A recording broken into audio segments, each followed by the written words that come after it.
In this first part, we'll explore the basics of emotional intelligence. Now, I know what you might be thinking. Emotional intelligence? That's nonsense. But trust me, it's so much more than that. So, what exactly is emotional intelligence? Simply put, it's the ability to recognize, understand, and manage not only your own emotions, but also the emotions of others.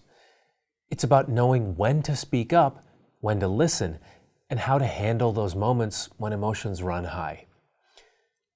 Say you're in a meeting and someone throws out an idea that's a bit, out there. You notice your immediate reaction is to shut it down, maybe because you're overwhelmed, or it's just not what you were expecting. But with emotional intelligence, you catch yourself.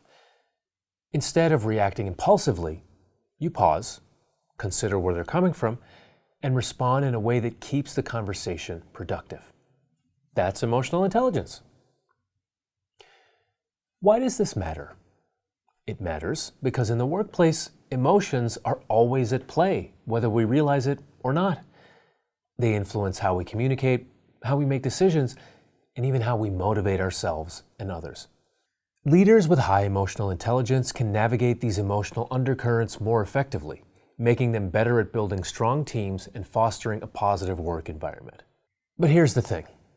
Emotional intelligence isn't something you're just born with. It's a skill you can develop, just like learning a new language. And that's great news, because it means anyone can become emotionally intelligent with a little practice. As we move forward in this course, we'll dive deeper into its components and look at practical ways you can enhance your emotional intelligence. Remember, it's not about being perfect. It's about making small, conscious improvements that lead to better leadership and stronger teamwork. Let's keep the momentum going and start building emotional intelligence together.